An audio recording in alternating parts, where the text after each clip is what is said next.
Le service de santé étudiant d'Angoulême se compose d'une infirmière à plein temps, moi, Nathalie Cosnard, d'une psychologue, Alice Franchino, qui se déplace tous les mardis pour des consultations entretien psychologique, et également de 4 étudiantes relais santé qui ont été recrutées en juillet, qui sont financées par la CEVEC, que les étudiants peuvent retrouver sur leur compte Instagram, qu'on retrouve sur les différentes affiches, et elles communiquent sur toutes les actions de prévention et de promotion de la santé pour le service de santé étudiant à destination des étudiants de l'Université de Poitiers. Et les missions du service de santé étudiant sont d'accueillir tous les étudiants de l'Université de Poitiers ou étudiants qui ont une convention avec l'Université de Poitiers pour toute problématique de santé. Ça peut être toute problématique liée aussi à des problèmes de mal-être,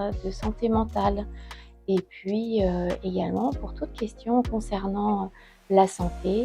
On a un excellent partenariat sur le territoire avec un maillage. On rencontre les différents professionnels avec lesquels on travaille.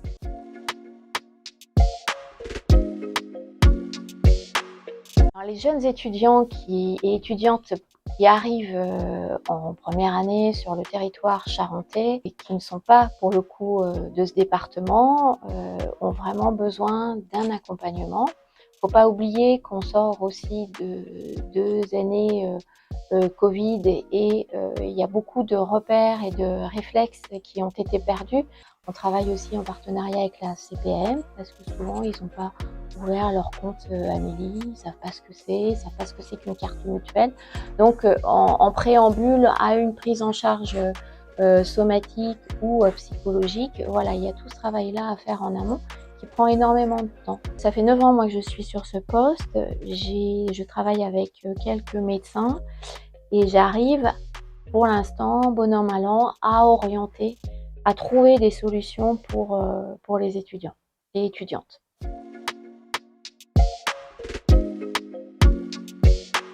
Il se trouve que la boussole, c'est un outil supplémentaire. On sait que pour que les étudiants et étudiantes puissent avoir des infos concernant la santé, ça n'est pas simple. Il existe déjà plusieurs outils. Il y a le guide de la santé, notamment fait par le CIGE. En fait, il existe aussi une communication qui est faite par nos étudiants relais santé via des affiches et des flyers. On remarque qu'il y a des étudiants, des filières qui sont plus difficiles à toucher que d'autres. Et donc c'est un outil supplémentaire et très intéressant par sa manière de fonctionner, puisque c'est l'étudiant ou l'étudiante lui-même ou elle-même qui va pour le coup rentrer toutes les données le concernant, et nous on va le recontacter ou la recontacter dans les 24 heures.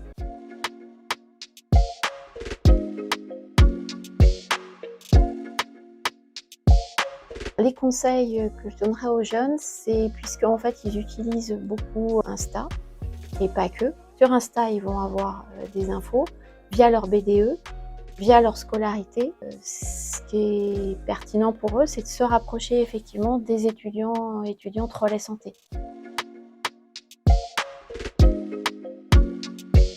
Pour ma part, c'est Omaïma. Et moi, je m'appelle Lisa. Moi, j'ai 23 ans. Et moi, j'ai 19 ans. On démarre notre 2e année. C'est ça.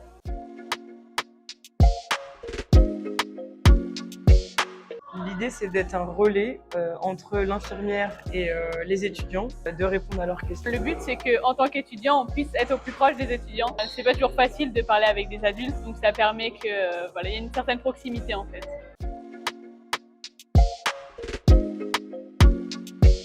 On a mené beaucoup d'actions. Oui, on a créé des flyers, on a tenu des stands. Oui, notamment sur la précarité menstruelle ou l'écologie dans le quotidien des étudiants. Où justement on proposait par exemple des serviettes réutilisables, lavables, pour inciter à arrêter d'acheter des serviettes jetables. On a proposé aussi un sondage du coup sur l'écologie pour voir l'impact de l'écologie dans le quotidien des étudiants. Et on a vu que souvent il y avait un lien aussi financier, c'est-à-dire qu'ils avaient du mal à gérer à la fois l'aspect économique et l'aspect de l'écologie. Moi, je pense que c'est important parce que ça permet aux étudiants du coup d'avoir vraiment quelqu'un sur qui ils peuvent compter. Et c'est facile, enfin, je trouve que c'est plus facile d'aller voir quelqu'un qu'à notre âge à peu près que d'aller voir directement un adulte. Des fois, Oui. on est un peu timide en étant Oui. jeune. Le message d'encouragement, c'est vraiment d'oser franchir le pas de son clavier pour demander des informations en matière de santé. Et effectivement, donc c'est à la fois oser taper sur son clavier boussole des jeunes et rentrer effectivement les données pour qu'on l'appelle le plus rapidement possible. Et c'est oser franchir le pas de la porte du service de santé étudiant, et c'est oser aussi aller parler aux autres étudiants, les étudiants relais santé, les étudiants des BDE,